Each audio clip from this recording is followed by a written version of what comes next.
Gonna do a little shop update here. The last shop update, I kind of showed you more of this truck, that Ford Expedition. We really haven't done anything on it since then. My grandson had to move and he's been busy with that, and I helped him out a little bit with that move, so not a lot has been done on this truck, or actually nothing has been done on this truck since the last shop update. But also in the last shop update, I told you that there was a clip of me delivering something to New Jersey. I'm going to throw that in first. I'm going to come back with a little follow-up on that, and then I'll do an intro to some other things that's been happening here in the shop. But here we go. I'm on 390 southbound, headed to New Jersey to drop off a forklift truck. I'll take a shot of it or a video of it when I get there. I didn't shoot any video of it. Had a little issue getting the trailer connected this morning.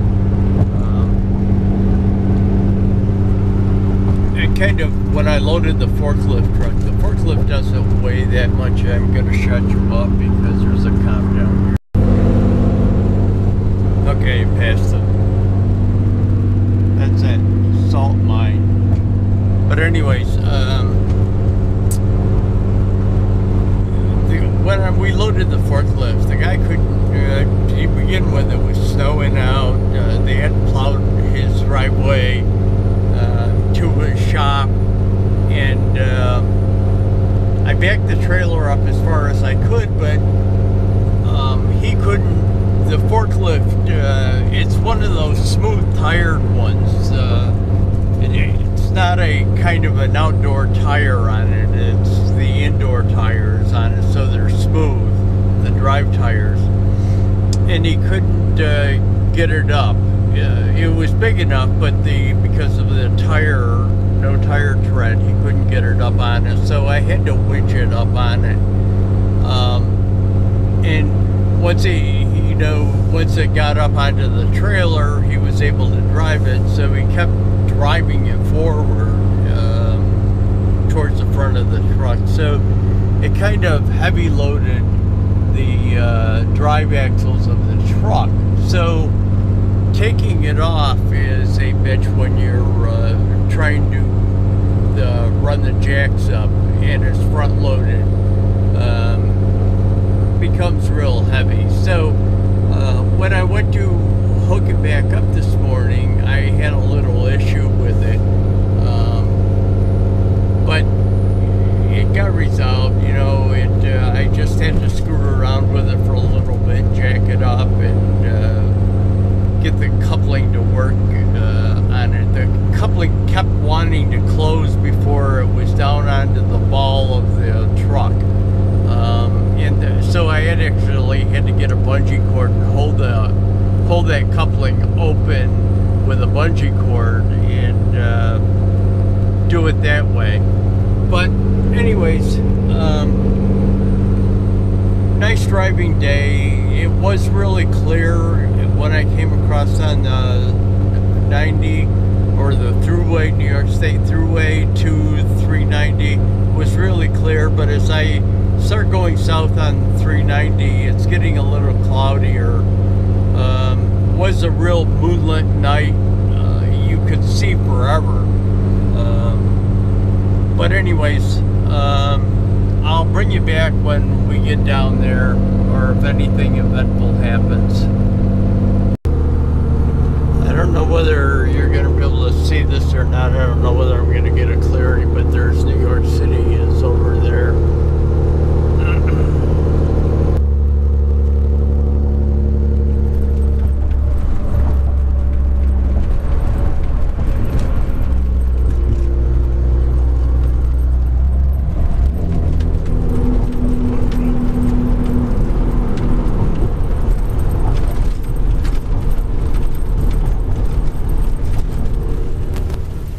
I'm back at that pilot truck stop the other side of Bath.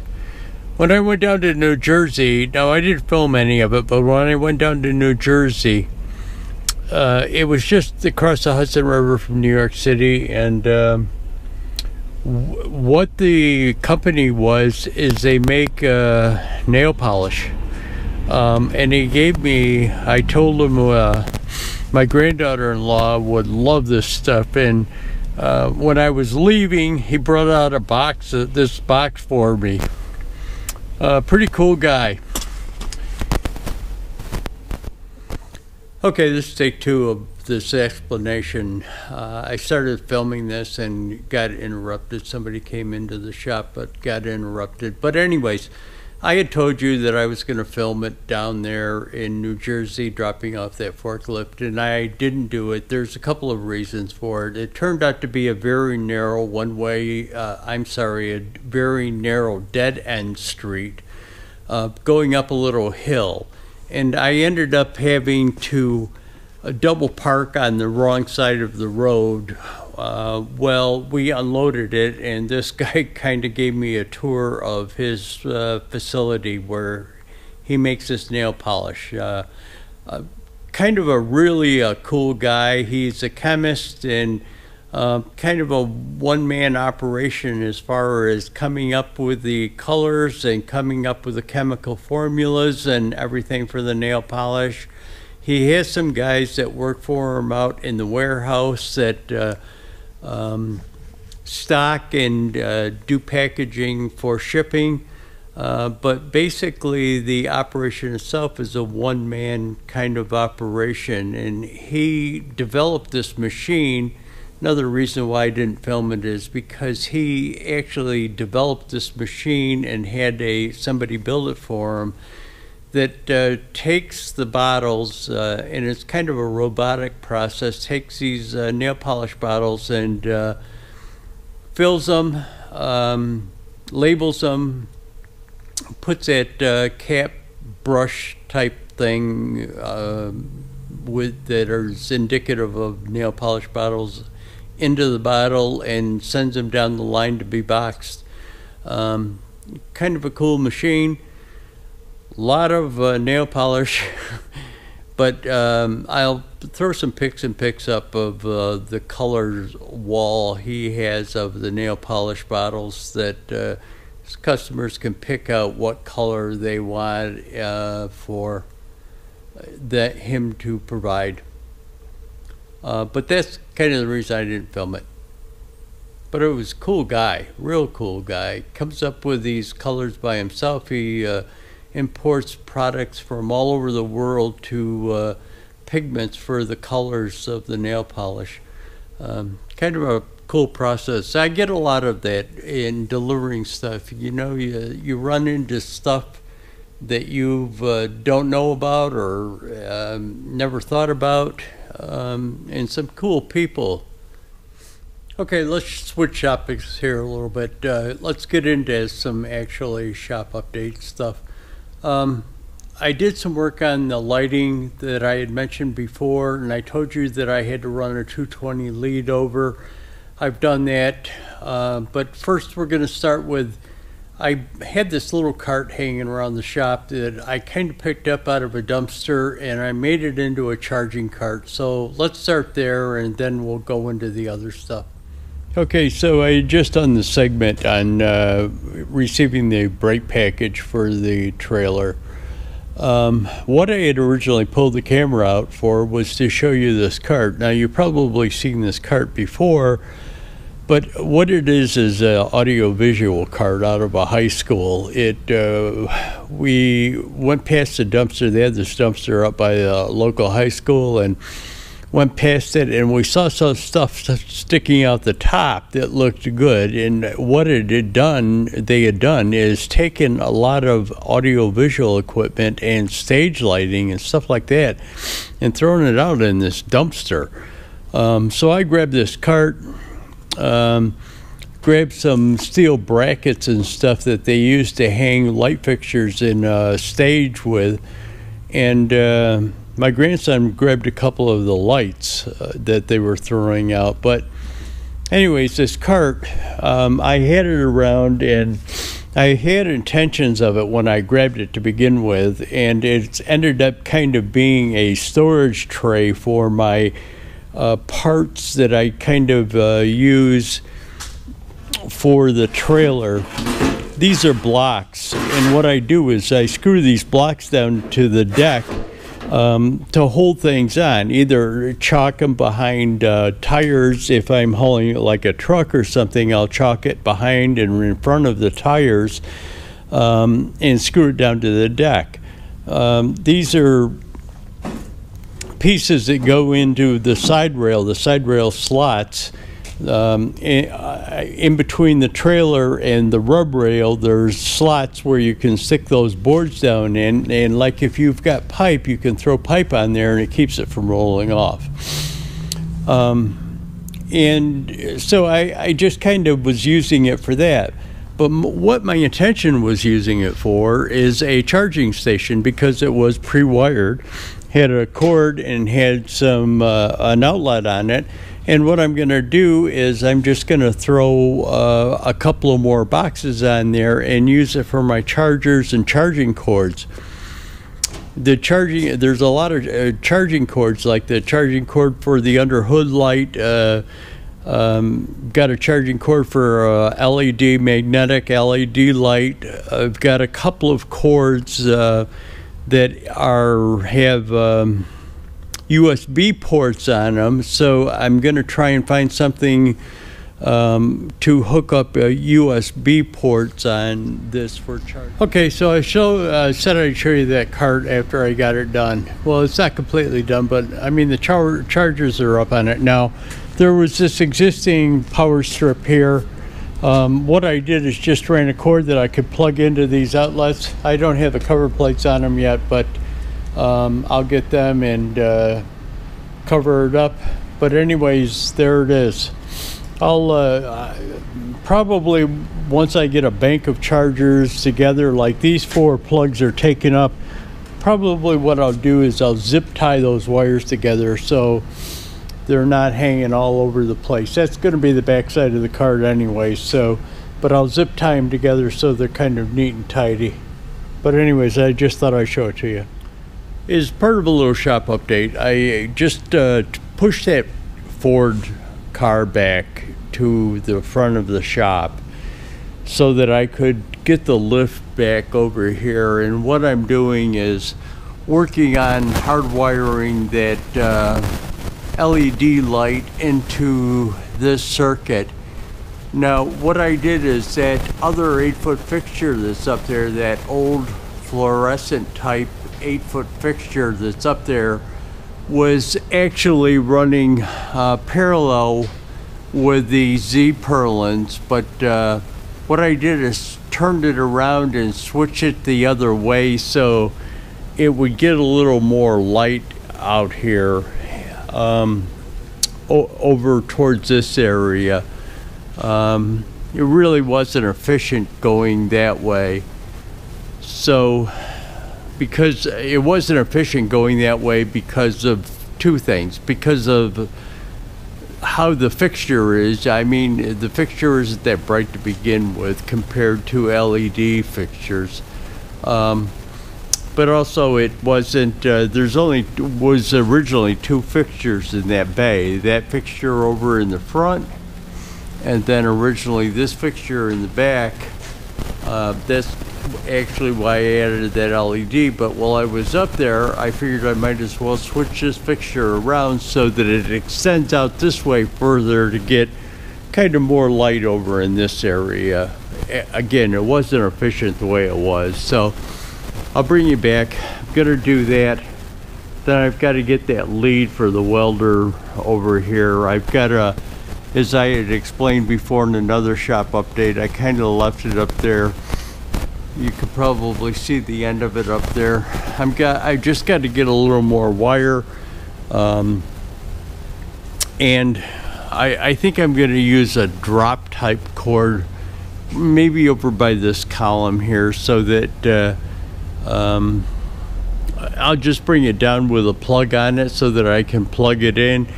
And what I'll do is maybe put a little tab on the column so that I can just hook the end of it over onto the column to keep it out of the way.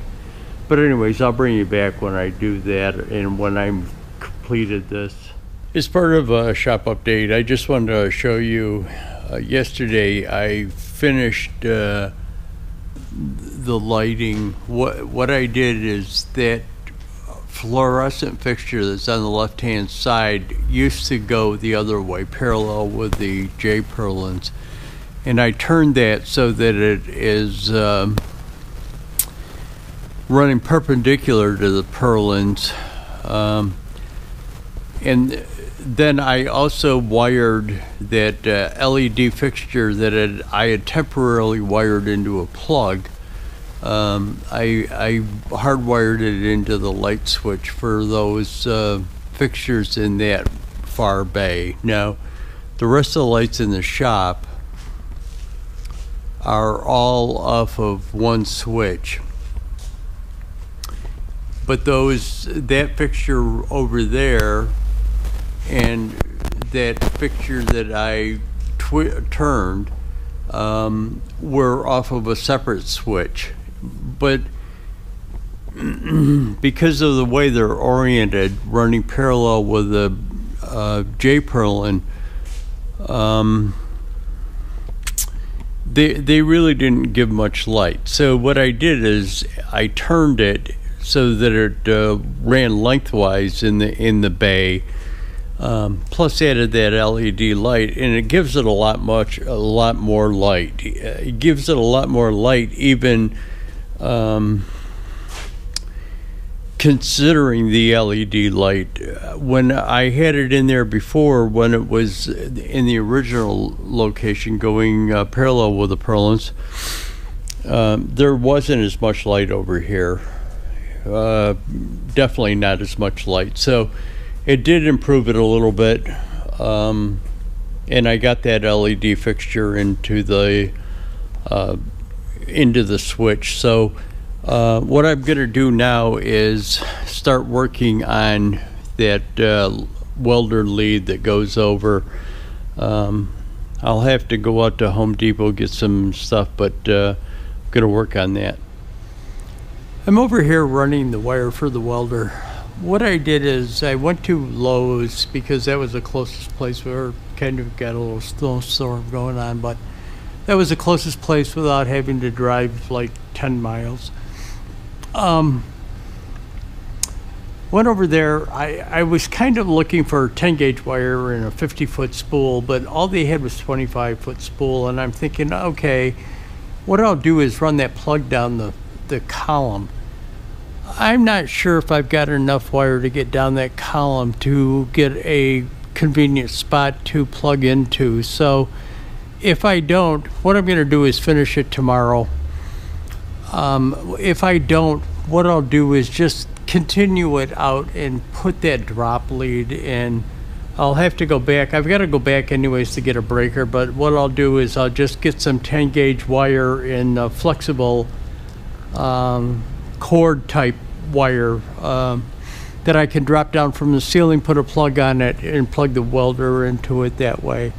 But I was kind of annoyed. They only had that 25-foot spool, and I'm thinking I really wanted a 50-foot spool of it. But then again, I didn't want to buy a 100-foot spool of it because I don't think I'd ever use it. So I was trying to be conservative and might have kind of boned myself, but I'll work it out. I just wanted you to see that I got that 220 tied in. I went out to Home Depot, got a new breaker, 220 breaker, and tied it in. So it's in service now. Now there's no excuse. Get that frame done on the haul truck and get it fired up. There's the outlet, 220 outlet. I brought over my MIG welder just to plug it in, try it out. I also threw a test meter on it to make sure, just to double check, make sure. But it's good. So probably tomorrow I'm going to start work on that frame for the haul truck. I've got my truck in the shop. I just made a run this morning to Rochester, pick up a wood chipper. Yeah, a chipping machine. You know, one of them big chipping machines that you put logs or branches or stuff into to chip them up. I'll try and throw a pick and pick up here sometime with it.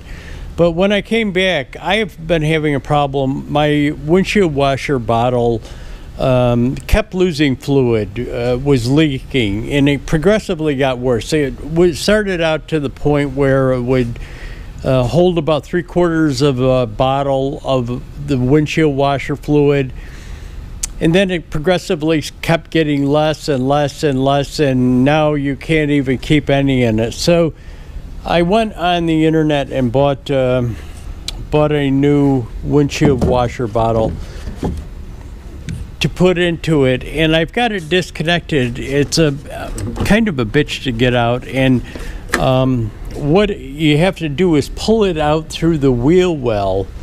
You have to disconnect the inner wheel well and pull it out through there, but the top of it keeps snagging, and I can't do it by myself. So my grandson's going to pop over, and while I pull it from the bottom, he can guide it from the top. But anyways, there's that.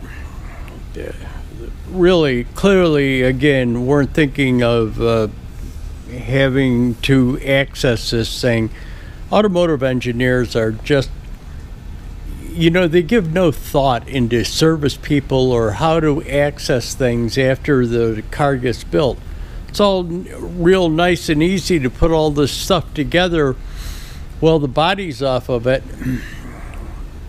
and then set it down in, and then they connect all these wiring harnesses, and the boost tube coming out of the intercooler is kind of in the way too. So yeah, I guess being an automotive engineer now is like being a weatherman. You never have to be right. Here is that old washer bottle out of my truck. My grandson came over. It took us like 5 minutes to get it in or out and the new one in. Now, they were claiming that the seam split in this, but I don't really think it's a seam. I think it was a pump. When I went to take this thing out, this pump pulled right out of there.